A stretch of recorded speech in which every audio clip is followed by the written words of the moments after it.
Captain's log, stardate 6169.3. While delivering supplies to outposts near Klingon and Romulan space, we received a distress signal from the Romulan neutral zone. On screen, Captain. This is Sub-Commander Guyon of the Warbird Infinitus. We are under attack. Assist us, please. Transmission jammed at the source, sir. The transmission originated on the Romulan side of the neutral zone. Captain, this could be a setup. The Romulans might be trying to lure us into a treaty violation. Set course, warp factor 8. I'm not going to ignore a distress call, even if it is a Romulan.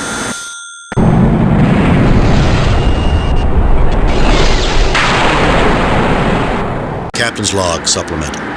In answer to a distress signal, we are crossing the Romulan neutral zone in violation of treaty. We are approaching the source of the distress signal. We are now entering the Romulan neutral zone. Captain, a Romulan warbird is approaching toward us on an intercept course. Hail it, Uber. I have an audio response only. So, now it is the Federation that tries to stop me from winning my prize. Romulan ship is approaching on an attack vector. Raising shields. Arming weapons. Target analysis off. Nothing to report, Captain. Target analysis off.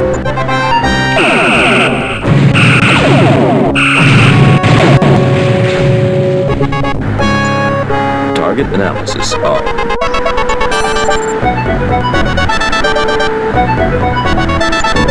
They are jamming all frequencies, sir.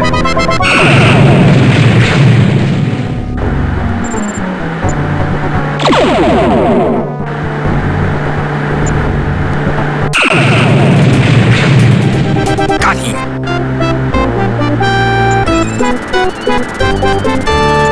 Captain, 4 Romulan warbirds are on an intercept course. We're being hailed. The commander wishes visual contact. On screen.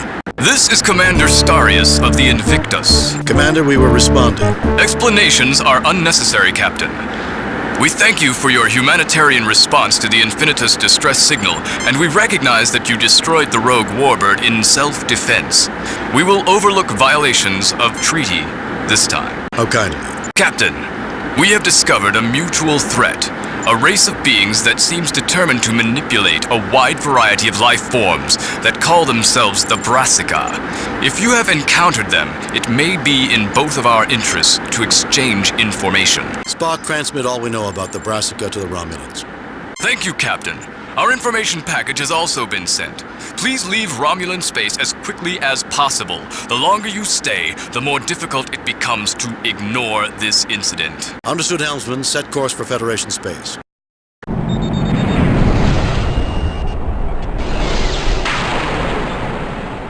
Captain, a cursory glance at the Romulan information package indicates their data is nearly useless. We've been had, sir.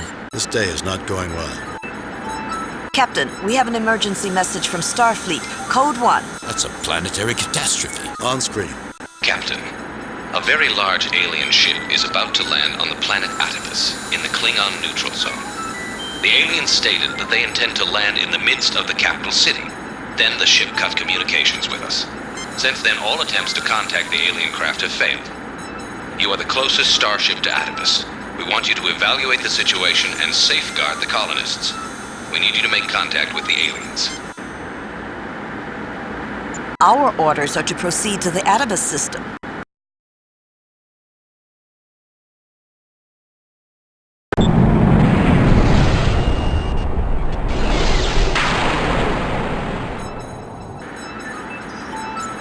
Alien ship in sensor range.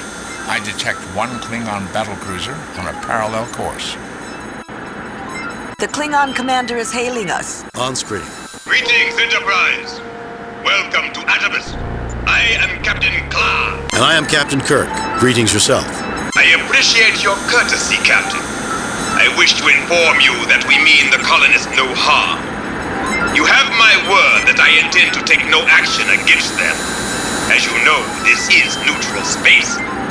I have as much right to be here as you. If you do not question this right, I believe that we are capable of bridging any misunderstandings that might arise in this delicate situation. I have always admired the Federation's diplomacy. diplomatic abilities. I believe we both have more important matters on our minds. Until later, Captain. Well, it never rains, but pours. Mr. Sulu, take us into a parallel course with the alien ship. Aye, aye, Captain.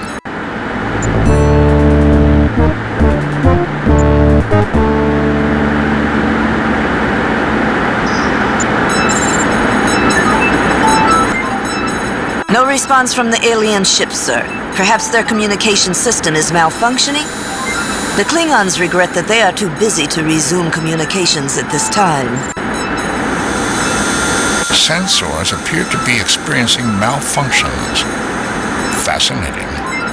Some anomalous readings are reoccurring.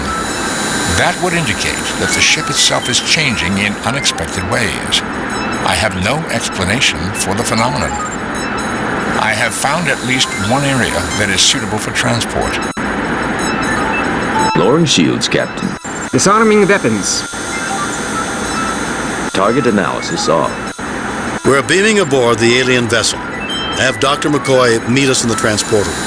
Spock, come with me. Lieutenant Uhura, if its communication system is malfunctioning, then we'll need you. Yes, Captain. Mr. Scott, you have the comm.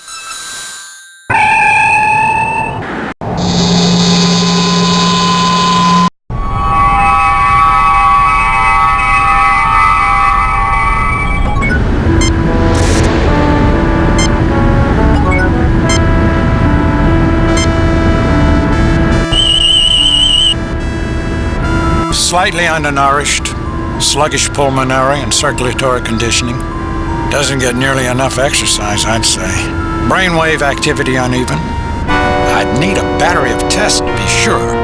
This is a complete new race after all, but he may be suffering from some blood chemistry imbalances likely to be affecting his mind. His mental activity is very high, but doesn't seem pathologic, Jim. Respiratory activity indicates a high degree of anxiety by comparison with others of his race. Now, that much stress is unhealthy if this is a chronic state. I'm Captain James T. Kirk of the Starship Enterprise. What's going on here? Who's in charge? Nobody's really in charge. Maybe the phase. That's one of the things that makes me so nervous. Nobody's really in charge. I try to take charge of little things like making sure the lights work. I don't like the dark. Are you gonna be in charge now?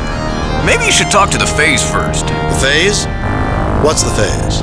We contemplate our phase. Some of our people think they're the ones who keep everything going. Sometimes they tell us things to do. They remind some people when to eat. Otherwise, they'd forget. I don't forget, but that's because I'm smart. If you want to, you can probably talk to the phase in the oratory. The builders built the oratory. The room there to the south, they built the garden north. If you're hungry or if your head ain't feeling right, there's food and such in the hall. Through there, the west door. The rest hall is through the east door, but you might have to wait for one of the beds. The builders were just so logical. They thought of everything. You can go anywhere. You know, Jim, I don't think there's much more he can tell us. I can take a tricorder reading on him if you think it's appropriate. Go away. You'll get it dirty. I can't stand a dirty table.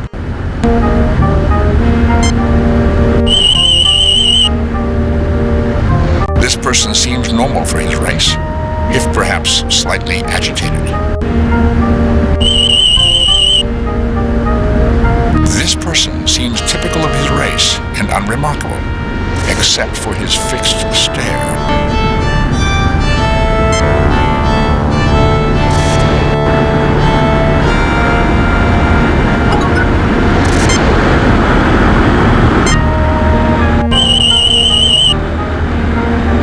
Statistically speaking, this adult individual is overly heavy for an average humanoid of his frame.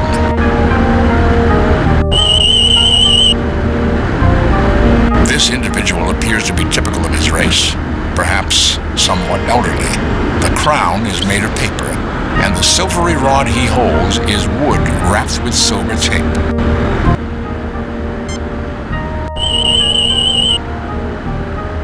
Remember, this is a new race, Captain.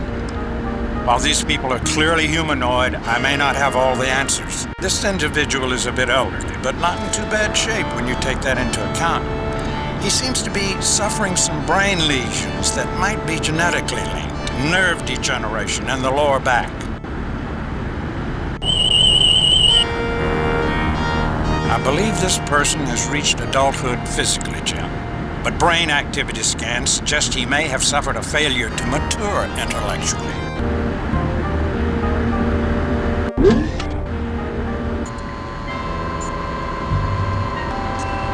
Hi there, I'm Captain James T. Kirk of the Starship Enterprise. Who are you? I'm called Maul.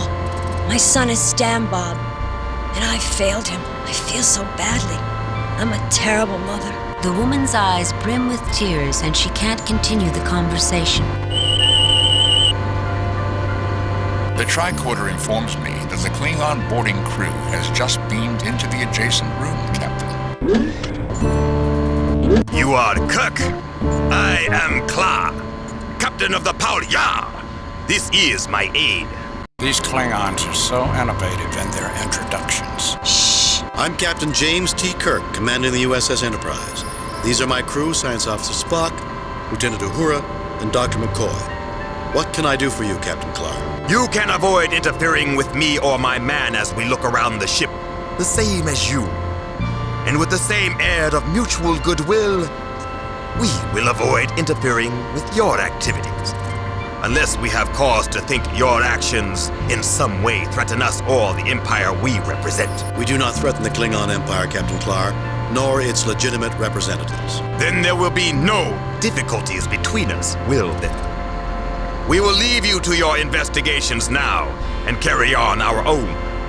You won't mind if we're in the room, will you? We'd consider it a mark of our mutual respect, Captain, if you don't get in our way and we won't get in yours. Hi there, I'm Captain J. Are you feeling all right, ma'am? Can you tell me what the problem is? I'm a bad mother. I tried to do right, get him what he wants and needs. Just so depressed. Everything died. Who died? What died? I'd like to help if I can. I did it. I'm a bad person. Killed all the plants, and now they don't produce anymore. I'm not worthy to have a good son like him. Why do you think you were the one who killed the plants? Have you even looked in on them recently? What if someone showed you that you were wrong? I'm eating what the phase makes for me, so I'm just resting. I'm tired, and I really don't feel like doing anything. I'd be so happy to know my boy could have safe food again. It's better for him than what the phase provides, I think. But I killed the plants. They're dead, and I can't make them better. This mechanized food delivery and recycling system is similar to the Enterprise's system. One significant difference is that it includes a scanning feature on the person making the request for food. I also note that the machinery accepts used dishes and reusable materials for recycling, since this ship is a narrowly enclosed system. Captain, of the various mental conditions we have seen among the inhabitants of this ship, most, although not all, have been non-violent. Dr. McCoy may need to examine this data further, but I believe through the food dispenser, the individuals aboard this ship are regularly medicated, often tranquilized. As a meal, the food in this little box is a tad high in carbohydrates by human nutritional standards. Still, it would supply about 1/4 to 1/3 of a day's average caloric needs, and includes protein, fats, fiber, a bit of spices and flavorings. There are also drugs in the food, some of which we added, you know. It's quite heavy on the alkaloid tranquilizers.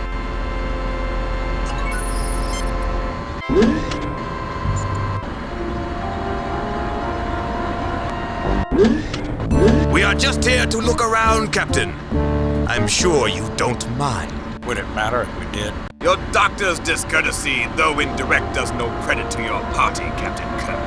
I would have expected better when we have done nothing to warrant rudeness. We need not interfere with one another's activities, I think. My aide and I are merely observing both you and conditions on this ship. Should I have an observation to share with you, I will certainly not hesitate to do so. Why would I want to chit-chat you, you treacherous Federation snake? Captain, that action is irrational. I'm Captain James T. Kirk of the Starship Enterprise. Who are you? Shakesy. What can you tell me about this place, Jacasy? The sweet-faced adult shakes his head no.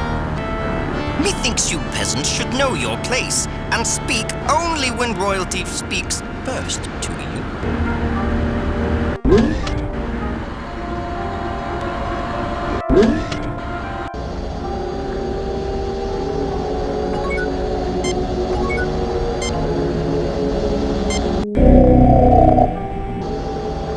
Captain, we have just been thoroughly and efficiently scanned. Please identify yourselves. You haven't been in to see me before, have you? I'm Captain James T. Kirk, commanding the USS Enterprise. These others are my crew. Science Officer Spock, Lieutenant Uhura, and Dr. McCoy. Who are you? We are the Fays. Did not your parents speak of me?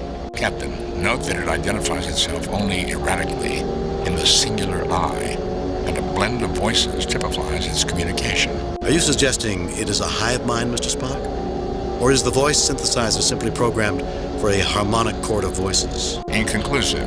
It may also be that an array of otherwise independent machines have been linked to provide the requisite computing power, although that is an antique and unsophisticated method of achieving this level of intelligence at odds with the overall level of sophistication and evidence. I suggest we pay close attention to both its actions and its words. Fays, why would our parents have spoken of you? I am here to care for all of you, Kirk. It is easier for me to care for you when you are younger, but sometimes one's parents are forgetful. We understand. I will care for you now. You will feel better after you eat. Great. A food-fixating mothering computer. It could in fact be very much that. Fays, you're about to land on a planet inhabited by sentients in the middle of a settlement.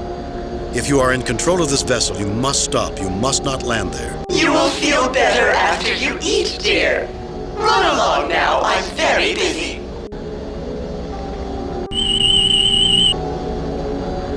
She's cataleptic, Jim. Completely submerged within her mind. Completely withdrawn from external stimuli. If I were to put her arm up in the air, it would stay there until I moved it back down. Psychological damage or something physical? I can't be sure, even with rather extensive tests. But from the tricorder readings, I would say some psychological shock ruptured an inherently fragile cognitive structure. In ancient times, they would have said she was skittish or prone to a nervous breakdown or weak-minded. There are a myriad of childhood developmental blind alleys that might restrict her adult pattern creation representation capabilities. Bones, stop. You're starting to sound like Spock. You do not have to be insulting, Captain.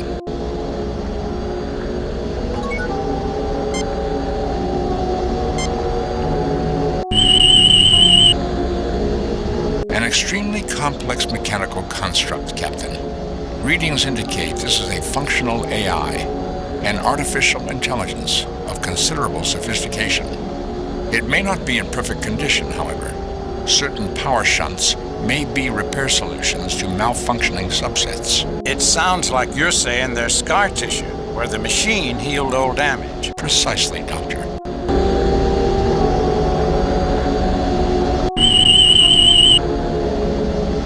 The person is typical of her race, but seems to be functioning below optimal levels.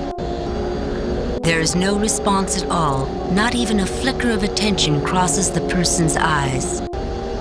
That woman appears to need medical attention. I'm sorry, Jim, but I'm not willing to experiment with the drugs I'm carrying to see what might or might not work, especially given her condition. I'm afraid I'd be as likely to kill her as affect any positive change. No, I don't think that's necessary.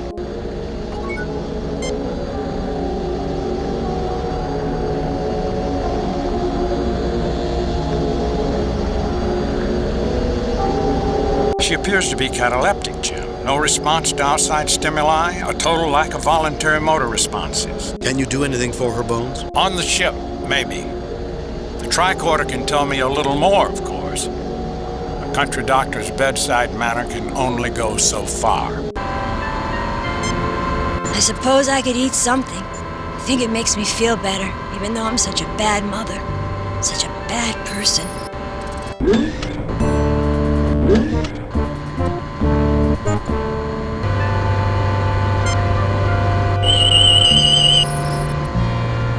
This appears to be a kind of all-purpose first aid station and medical dispensary with computer-aided diagnostics. Captain, from the configuration of equipment here, it is possible for someone to use this machine as a workstation and prepare medicine for someone who, for example, would be unable to come to the station for treatment. This seems to be a non-emergency medical station. A first aid stop, you might say. Jim, I think if I check it out with my tricorder as a translation device, I might begin to better understand these people.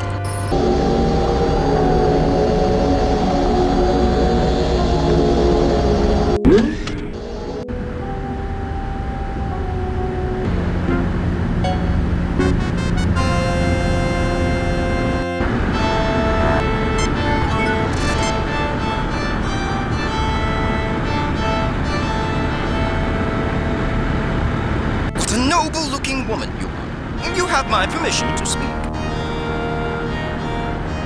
What a noble-looking woman you are. You have my permission to speak.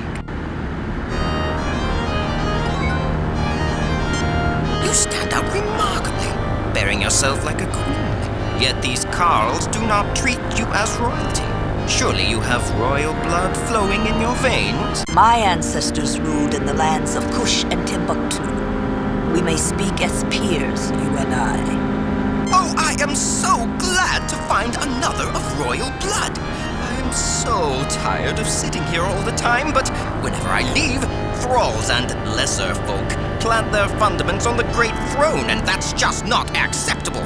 I know you'll mind the proprieties and not let anyone else sit on the throne. And now, I'll finally be able to go and get some rest.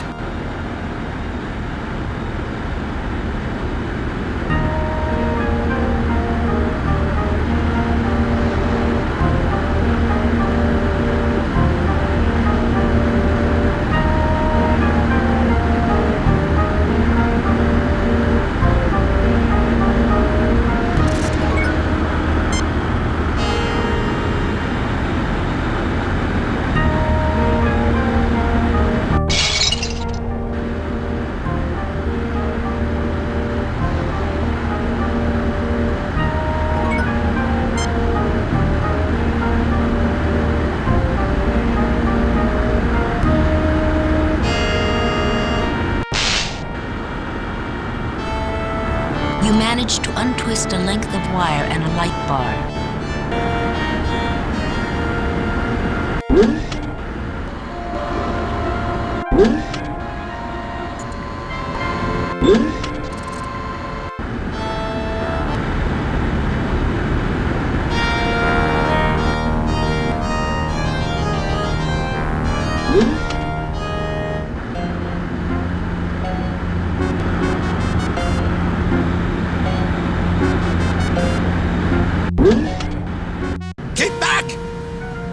Recognize you, you strangers! Rekabak, Gormagon, you recognize these people? No, Tuscan, we sure don't. Keep them away. Keep them away from me. They'll hurt us. They're out to get us, I tell you. Have I ever been wrong? No, Tuscan, you kept us safe, and we keep you safe. We won't let them get you. You people don't want to come any closer. Honest, I don't want to have to hurt any of you.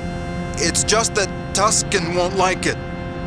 I hope you don't mind, but you really have got to stay back. Protect me. They're after me. We'll hurt you, so just stay back. We really don't want to hurt you, you know, but you gotta stay back. See here, Captain Claw.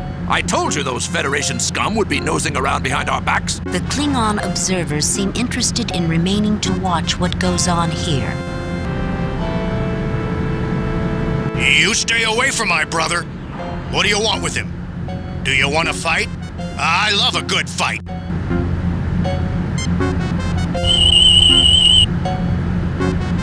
Gormagon is one of the healthier individuals on this ship. Except for emotional stress, probably the result of being bullied by his buddies here.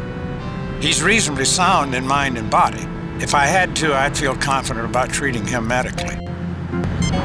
If you want the bear, you'll have to beat me at this game of chess. A complex situation. However, check and mate. How'd you do that? He cheated you, brother. He must have cheated you. No, that's a legal move. Here, take the bear. I promised, and I do what I say. I think it's a dumb game. That's what I think of this game.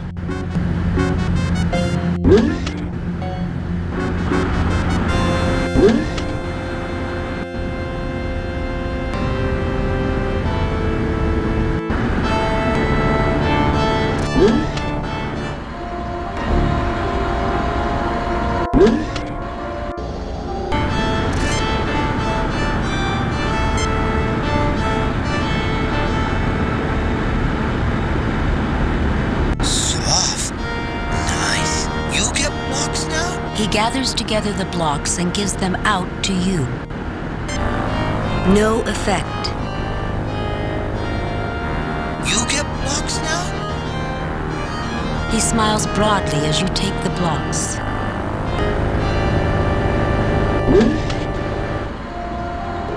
Being born on Earth in an agricultural district has prepared you to recognize when certain plants are not thriving. That definitely describes these plants, not thriving. The stems are shrunken, the leaves yellowish, and many have fallen off. The plant clearly tried to set some kind of fruit, but the little blackish-green balls couldn't possibly qualify as becoming anything edible in the foreseeable future. The feeder hose comes free and a mechanism pulls it out of the way.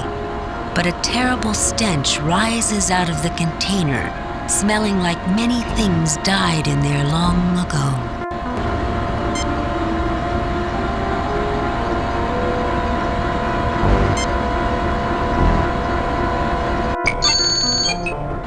The nutrient broth in this container has become contaminated. It should be disinfected before the container can be reused.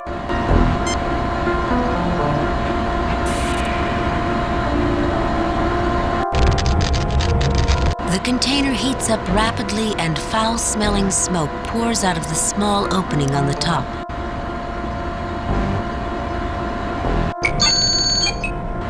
This container must be refilled with nutrient broth before it is replaced for use.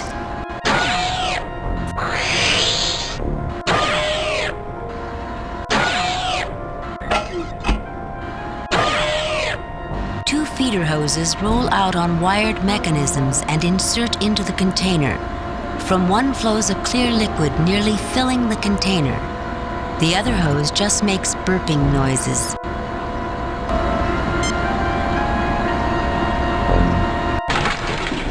The blocks fit through the opening, splashing as they plunge into the liquid.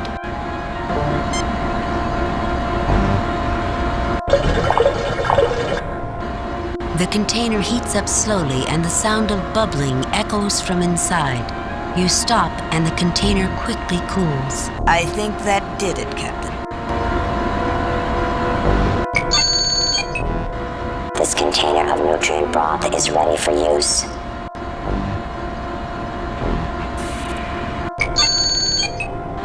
This container of nutrient broth. You take the metal keg.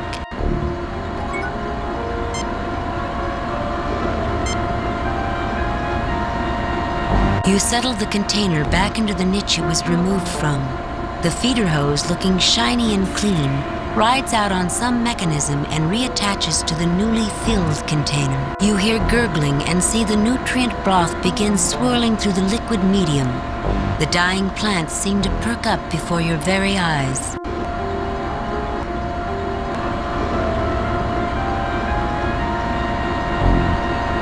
The red fruit comes free easily, dropping into your hand like it belongs there.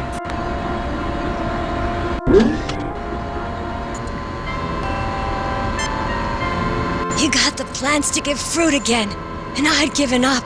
Oh, I'm so happy. But I don't want to eat this. My son loves fruit, can't get enough, and I want him to have this.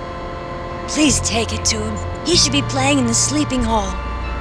I've warned him about not talking to strangers, but it's all right if you do so. You can tell him I said it was okay.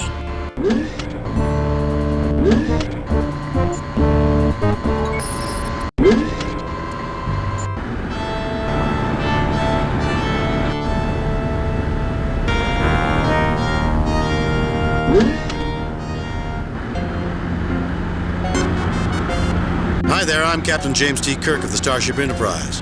Who are you? I'm Stanbob. Did my mom say I could talk to you? Why, yes, she did. What can you tell us about things going on here? There's nothing much to tell. We sleep here when we're tired. I play here because I can't play in the playroom over there. Tuscan and his friends don't like me in there. I get hungry sometimes, but my mom doesn't like for me to eat bad food. Tell me about Tuscan and his friends. Tell me about the playroom. It's through there, through the east door. Tuscan and his friends have taken it over. They play mean, except they don't play mean to my mom. That's on account of they think she won't let the food be bad. Tell me about Tuscan and his friends. Tuscan and his friends aren't nice to me. They're nice to my mom because they trust her, though. She's the only one that brings them food. Sometimes she brings me safe food too, but she hasn't lately. I get pretty hungry because the safe food I put away in a secret place isn't any good anymore. Tell me about Tuscan and his friend. Tell me about the playroom. Tell me about your mom. Her name's Moll. She takes care of the garden, but she gets real sad a lot. She brings me fresh fruit, says it's good for me. I like fresh fruit, whole bunches. She hasn't brought me any in a while, and what I put away in a secret place isn't looking good anymore. Tell me about Tuscan and his friend. I think that's all for now, Stanbob. Tell me about the food. The food out of the machines can make me feel really sleepy and not very good. Mom says it's because of the stuff they put in the food. Tuscan says it's poison and won't take any food from anyone but my mom. I put some good food away in a secret place, but the food doesn't look so good anymore. Do you want to see? Sure, why don't you show us?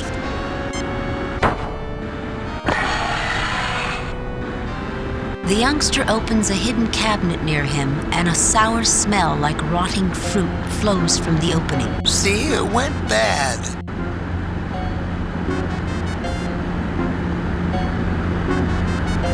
It's slippery, sloppy, stinky, and goopy, but you collect what's there into a large specimen bag.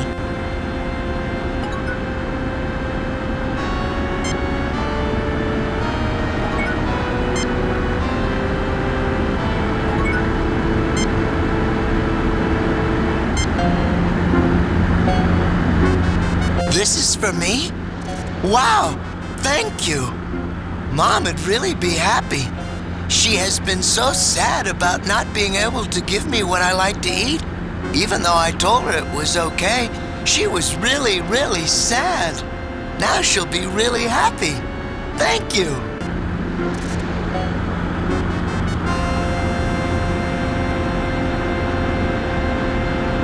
The elderly alien blinks as he awakens and then scowls furiously. We left you to guard our throne, to prevent the lowborn from usurping our place in our absence. What have you to say for yourself?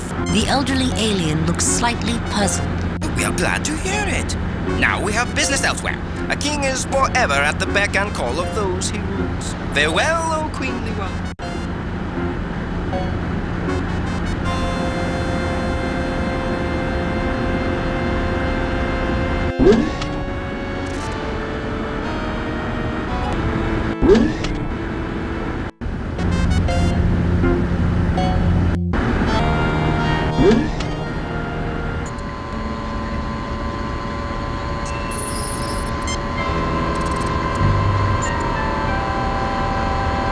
A light scans the reeking glop, and the computer screen lights up. The alkaloids present in this organic mass can be reduced to a high-potency tranquilizer. The undesirable emetics and purgatives can be eliminated. The resultant drug should be mixed with prepared food and eaten to produce a soporific effect. Do you wish to prepare the specified tranquilizer from this mix? Yes, continue. Done. The drug is prepared. Bring over the food you wish dosed with the drug, and the tranquilizer will be added. The youngster Stambob comes to the doorway. Mom, these nice people got me some fruit. It's fresh and everything, so you don't need to be sad anymore. Son, I'm so glad. It means the plants are healthy again, and you won't have to eat food I'm not sure is good for you. Thank you, strangers. I'm going back to my room, Mom, but I wanted you to know. I have to thank you again for what you did for my son. I was feeling so depressed because I couldn't give him the fruit I know is better for him than what the Fays make in the machinery. I don't trust the machinery food, and that's why I tended the garden, made fresh food. Even Tuscan will eat food I give to him, and he doesn't trust anyone. If you ever need help, just show me what you want to give him.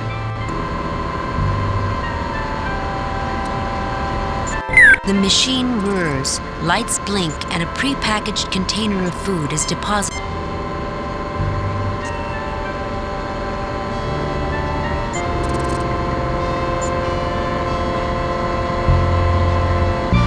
The box of prepared food is light and compact.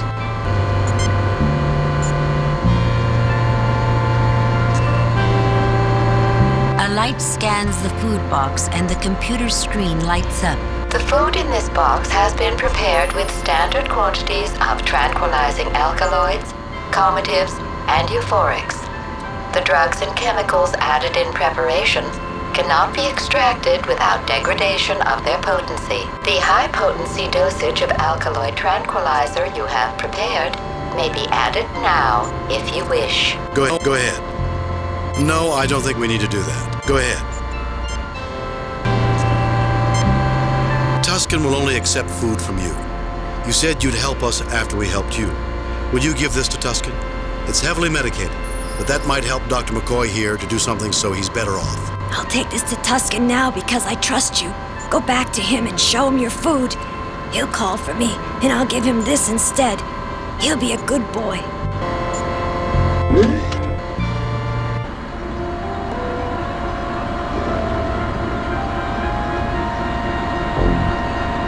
The red fruit comes free easily, dropping into your hand like it belongs there.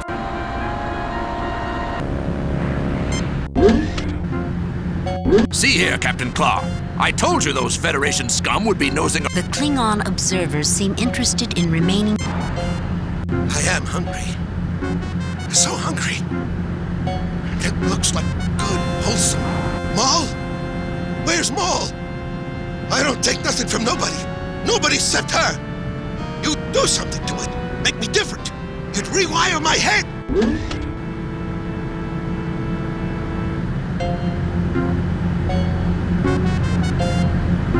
Call for me, Tuscan? I thought you might be hungry, so I brought you something you could safely eat. You know you can trust me, Tuscan. Yeah, I know I can. And I am hungry. Didn't want to eat something I couldn't be sure of, though. Give me that.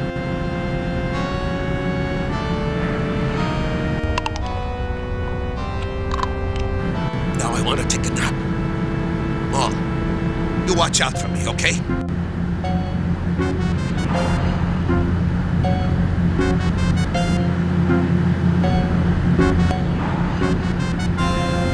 Are you out of your gourd, Jim?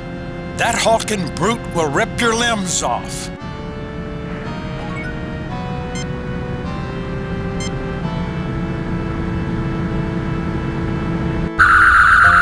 Rackaback falls, defenseless against the power of the phaser. An inelegant solution, Captain Kirk, but efficient. I listened to my brother Rackaback and to my friend Tuscan.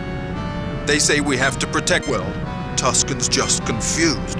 I'm sure things would change. I'm not sure what to think of you. Well, Gormagon, I think you should trust them. They've repaired the garden, which is good for all of us. They gave fresh fruit to my boy Stan Bob when even his own mother couldn't manage that. Well, despite some misgivings I had, I'll accept what others have said about you.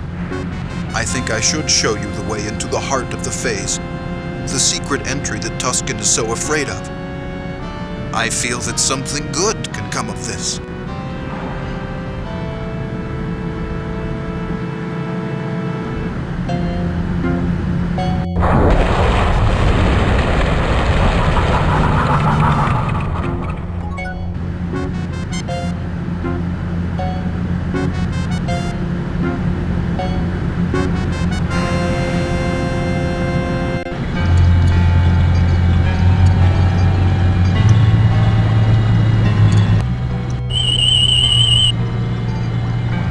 This web-wire wall reads somewhat like an antique hand-wired computer circuit, Captain. And at the same time, like something which surpasses even what can be found aboard the Enterprise. This damaged area does not appear to be functioning, but based on information I acquired from my interaction with Puzzlewit, I could attempt to repair it with a connector and some wire.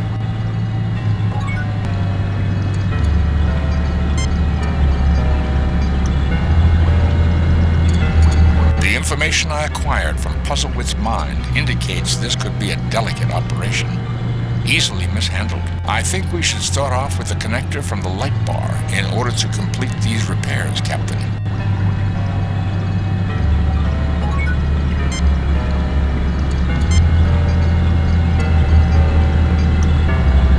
If you'll bring that over to me, I might have a better suggestion if I took a closer look at it.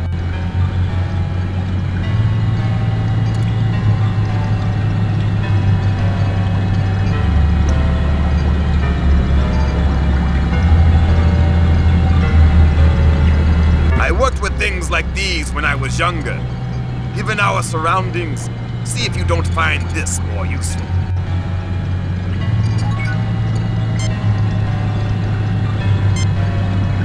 Allow me, Captain. Let me do that. The information I acquired from Puzzlewit's mind indicates this could be a delicate operation, easily mishandled. I think you will find it fits just here. Lieutenant Uhura, if you will bring over that length of wire while I hold this in place, I believe we can get this repaired speedily. Certainly, Mr. Spock. With that in place, I can see that it will easily fit. Here.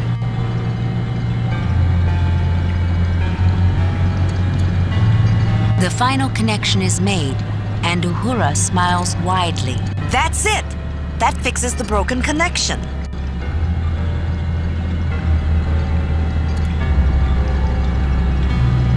Thank you. I am now once again whole, and no longer an intelligence divided against myself. The system you repaired will re-enable me to analyze and update received data from external and internal sensor systems, altering conceptual constructs of previously acquired data. These systems appear to have been malfunctioning for some time, although it will take additional review to clarify all conditions. Much may have been lost permanently. Jim, do you notice? The phase isn't switching between I and we like it did in the oratory. And the voice is a single note, not a harmonic chord of blended voices. And it hasn't suggested we go get something to eat either. I am chagrined that my disabilities have endangered my mission. The compassion was launched with the best of intentions. If I can answer anyone's questions, I will endeavor to do so. Captain Kirk, you don't mind if I ask a question, do you? This is madness! Faze, what is this? Despite our misgivings, you have shown yourselves to be the representatives of spacefaring peoples we, the Brassica, would most trust to make first contact with. The contest has been in progress for some time, situations in which your true colors have been explored. The invitation has been made. You may return to your ship if you prefer, or you may step through whenever you are ready. Then, the final round begins. I think you have it right, Captain Clark. This is madness, Jim. I think, Bones, it's Shakespeare who had it right. Though this be madness, yet there is a method in it. I agree with the sentiment, Captain Kirk. There is something more going on here, far deeper than first appearances have suggested. I imagine you will accept the invitation. I will certainly choose to go, whether you do or not. I believe the invitation is extended to all. I will not permit that, Captain Clark. I will take all methods to prevent you. I will not go. It is certainly a Federation trick. You begin to sound like Tusken in the other room. Get a grip of yourself and act like an officer. Captain, I'm getting a thoroughly anomalous reading. This passage definitely defies the physical laws of space and time. Are you suggesting it might be some kind of space warping portal spot? The doors on this ship have given previous evidence of this kind of warping. Although the passages on this ship seem normal, they appear to curve space without resorting to hyperspace generation, like the Enterprise's engines. That represents achievements of technology beyond our own abilities. Captain Clark, I will not let you depart. These human scum have tricked you. If I have to beat up all of you, I will. You, Vulcan, you understand orders. Help me knock out my mad captain, and I will take him away and out of your hair.